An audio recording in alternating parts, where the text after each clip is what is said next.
Et nous repassons la parole à Alain Douk, cette fois-ci, pour la dénonciation de ce matin. Pour ce jeudi spiritualité, nous allons revenir à la demande d'un de nos téléspectateurs sur une dénonciation que nous avons déjà faite en début de semaine.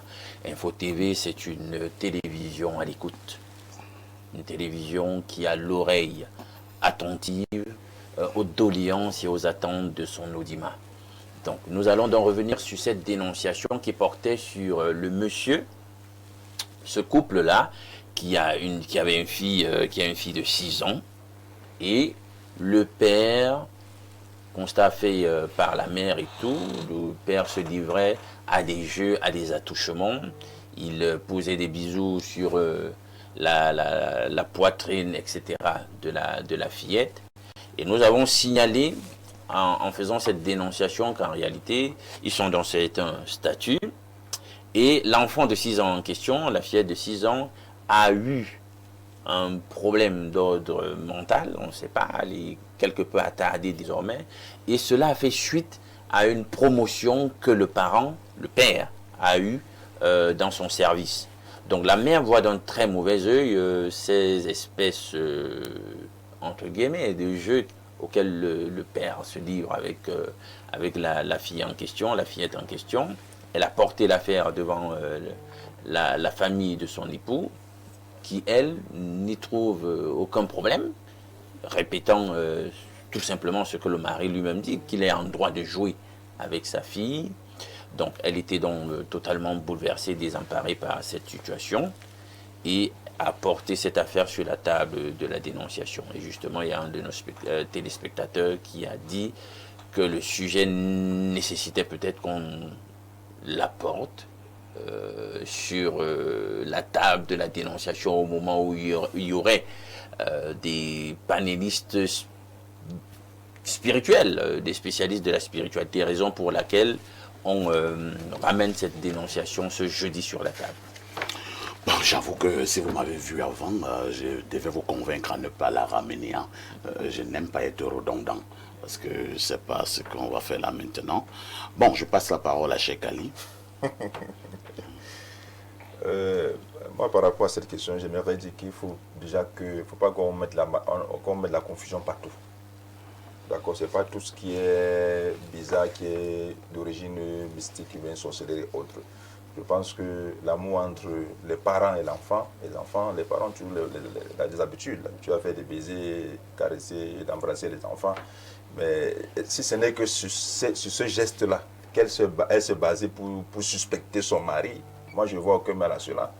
Si elle avait vu peut-être son mari faire d'autres pratiques, peut-être nocturnes, des bougies, les tissus rouges et autres, ou bien il a des mauvaises compagnies, mais si elle se base seulement sur ça, n'importe quel parent, vous savez, il y a ce qu'on appelle le concept des types, hein, c'est-à-dire que l'amour paternel envers les enfants filles, ou l'amour des enfants filles avec leur papa, et l'amour des enfants garçons avec leur mère. Ça c'est un complexe, le complexe des types. Donc c'est tout à fait naturel. Si ce n'est que son seul argument, moi je ne trouve pas un mal à cela. Mais si elle a d'autres informations qui peuvent paraître compliquées, d'accord, on peut se baser sur ça pour dire que bon, son mari peut être suspect. On ne peut pas dire que parce que l'enfant a perdu la raison et que suite à cela, le papa de l'enfant a été nommé. Il n'y a pas un argument vraiment solide pour moi, de mon point de vue. Parce qu'il y a beaucoup de parents qui ont une ascension sociale et que les enfants sont malades, qui n'ont aucun rapport avec la spiritualité ou la magie ou autre.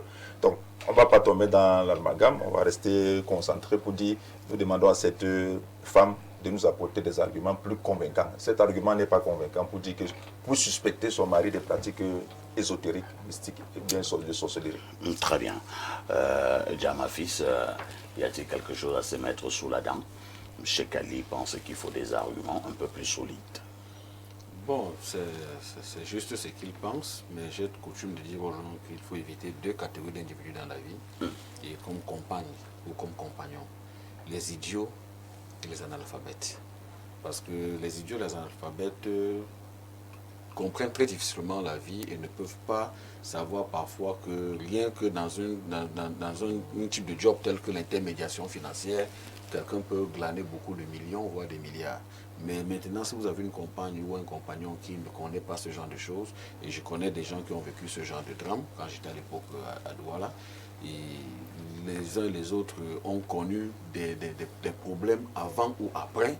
C'est-à-dire qu'un enfant peut-être décède avant l'ascension. Et immédiatement, la femme pense que ce monsieur-là a mis les mains quelque part, et ainsi de suite.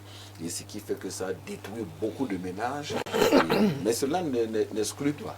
Ici, je ne suis pas en train de dire que je de cette affaire-ci une version mystique. Non, pas du tout.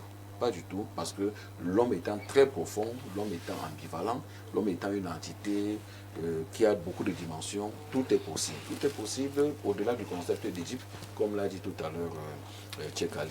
Et il est important que, parce que j'ai suivi quand même l'émission jeudi dernier, et au risque d'être redondant avec ce que les uns et les autres avaient déjà eu à dire, il est important qu'elle leur apporte d'autres arguments. C'était lundi dernier. Voilà, que nous puissions davantage disséquer. Mais déjà, il faut aussi dire que ce n'est pas parce qu'on est le papa d'un enfant qu'on doit toucher l'enfant n'importe comment. Les parents doivent avoir une certaine tenue à l'égard de leurs enfants. Ça, c'est très très important. Pour avoir un enfant qui affiche une certaine proximité, une certaine tendance avec vous, il faut savoir amener l'enfant avec sagesse, avec délicatesse, et ça, c'est important. C'est ce que je peux dire à ce niveau. Docteur Noir, quelle est l'analyse et le commentaire que vous posez sur cette dénonciation?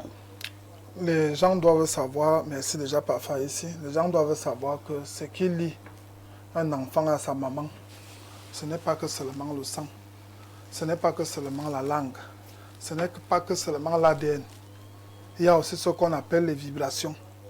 Et dans ces vibrations, en langue hindoue, on appelle ça les colliers d'Indra. Ça veut dire qu'un parent peut ressentir ce que son enfant vit même à l'école. C'est ce que Bergson a appelé en philosophie l'intuition. Et puis, elle est une femme. Elle ne peut pas détailler sa première des choses parce que c'est une honte. Deuxième des choses, elle a des gens tout autour, la famille tout autour.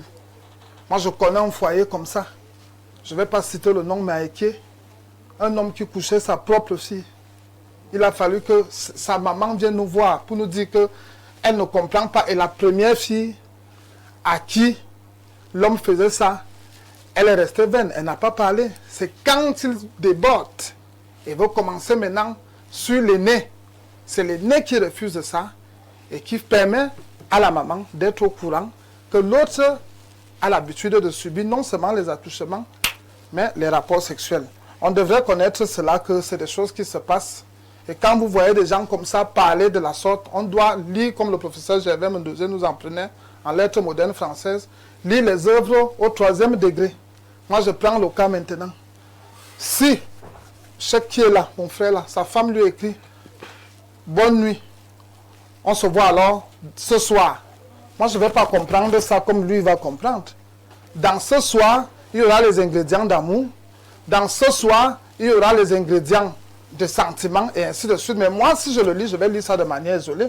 Alors, quand on lit ça au 3e degré, on se rend compte qu'il y a quelque chose qui est en train de se faire et dont on a essayé de camoufler et ainsi de suite.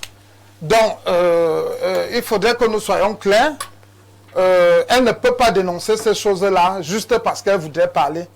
Il y a une vérité quelque part et c'est une vérité obscure. Il y a une maxime, un adage qui dit « il n'y a pas de fumée sans feu » et il n'y a pas aussi de feu sans fumée. Si elle a eu à exprimer cela à sa maman, il y a des verbes, il y a une tonalité, parce qu'on distingue plusieurs tonalités. On a la tonalité pathétique, on a la tonalité lyrique, on a la tonalité épique. Et dans la tonalité qu'elle a transmise, nous n'étions pas là. Nous sommes dans ce qu'on appelle une forme indirecte. Mais si nous essayons de faire une transposition mentale, si nous essayons de transcendenter ce qui a été dit, nous nous rendons compte qu'il y a quelque chose qui est subtil. Parce que lorsque la fille a transmis cela, elle a transmis ça dans une tonalité pathétique.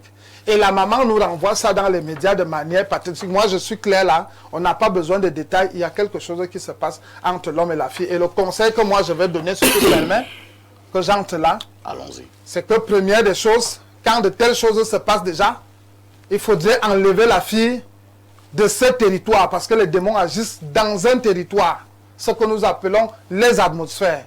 Deuxième des choses, à l'enlever dans cette trajectoire, parce que les rapports sexuels ne commencent pas directement pas les transmissions ou les échanges sexuels.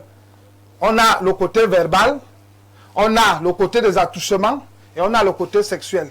Donc c'est un édifice qu'on est en train de construire. Alors si cette dame arrive déjà à crier ça haut et fort, ça veut dire qu'à l'intérieur, il y a quelque chose qui est en train de se manifester. Merci.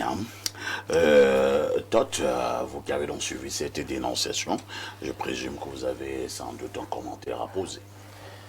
Bon, je n'ai pas grand-chose à dire, à part que pour une fois, je peux être d'accord avec Cheikh Ali, à savoir que... Il ne faut pas voir le mal partout. Oui, à savoir que vraiment, quand j'entends cette histoire, nous tous on fait des bisous à nos enfants, surtout quand ils sont encore trop petits. Les enfants de 2 ans, 1 an, 4 ans, c'est des petits enfants. Ils ont besoin de l'affection, autant de l'affection de leur père que de l'affection de leur maman. Et c'est ça qui constitue l'équilibre psychologique de l'enfant. Donc dire que parce que le père a donné, fait des bisous à sa fille, j'aurais attendu qu'elle nous dise que peut-être il a fait des pratiques de sodomie, ou que peut-être il couche avec sa fille, rien de ça. Ni que peut-être un jour, il a vu son mari qui a mis sa fille dans un cercle où il y a le pentagramme, avec les bougies tout autour et en train de faire des... Rien de cela. Elle-même, qui a passé sa vie avec son mari, hein, avant même que cet enfant ne naisse, jusqu'à cet enfant qui a 6 ans, qu'est-ce qu'elle a observé de bizarre sur cet homme? Est-ce que la nuit, il fait des choses bizarres? Est-ce que sur elle-même, sa propre femme, c'est-à-dire celle qui vient se plaindre là, est-ce qu'elle a déjà eu à subir des choses bizarres de cet homme? Donc il faut vraiment...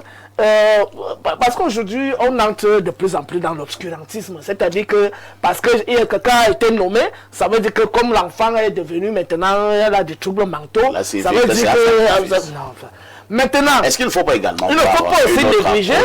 C'est-à-dire que certaines femmes, lorsque peut-être elles venaient à partir du foyer, elles cherchent des arguments. Elles commencent à chercher des arguments pour effectivement, l'image de son mari. Donc forcément, je suis sûr que si on fouille bien là, au fond là, il y a un pasteur derrière qui est en train de lui dire laisse-toi pilonner parce que ton mari est un sataniste. Tu vois, il vient d'être nommé, ta fille est devenue mandon. Il y a un pilonneur derrière qui est en train de manigancer. Et effectivement, c'est des choses qui se passent au quotidien. C'est-à-dire que pour captiver l'esprit d'une femme, il faut diaboliser l'homme avec lequel il est. Et donc, c'est des choses courantes. Maintenant, je ne veux pas aussi totalement balayer la thèse mystique. Maintenant, moi, en tant que pragmatiste et pratique, je dis ceci. Il y a l'opportunité maintenant de vérifier si effectivement le monsieur a opéré une pratique occulte sur sa fille. Il y a notamment la voie de la consultation oraculaire. Il y a des oracles, il y a même la médecine. C'est-à-dire que si la petite fille a subi des actes sexuels, on va vérifier. Maintenant, si c'est le volet mystique, on consulte des voyants qui sont capables de détecter donc si la démence de la jeune fille est due effectivement à la sanction sociale de son père. Voilà ce que je peux dire de manière ramassée. Alain Doc, à votre niveau, vous vous situez à quelle étape de cette dénonciation? Nous sommes dans un contexte très vicié, pollué, totalement défiant, et même des choses qui, ma foi, il y a quelques années, auraient pu être catégorisées ou étiquetées comme des choses tout à fait banales, naturelles, nécessitent désormais, au regard du contexte et des réalités, une plus grande attention, une plus grande vigilance, une plus grande méfiance même parfois. C'est le contexte qui le prescrit, malgré nous. En fait, c'est ça. Donc, quand vous êtes dans un contexte où, dans les actualités, pour ceux qui cherchent dans le domaine, vous vous rendez compte qu'il y a énormément d'agressions sur des âmes fragiles telles que les enfants. Quand on commence avec un certain type d'attouchement sur les enfants, vous commencez à être très méfiant. Tout à fait. Très, très méfiant. Et c'est en ce sens peut-être que je valide ce qu'a dit Noah. Parce que, vous savez, une mère a quand même porté son enfant 9 mois dans sa matrice. C'est ça. Donc, et puis, elle connaît son homme. Tout à fait. Elle connaît l'enfant. Est-ce que vraiment ici, la corrélation entre ces attouchements, ces jeux, juste après une certaine promotion, peut-être c'est le déclic qui interpelle la vigilance de la mère. On dit la confiance n'exclut pas la méfiance. C'est peut-être au regard de cela qu'elle veut fixer des barrières pour protéger l'enfant si jamais, si d'emblée il viendrait à ce que l'hypothèse qui lui passe par la tête vienne à être vraie.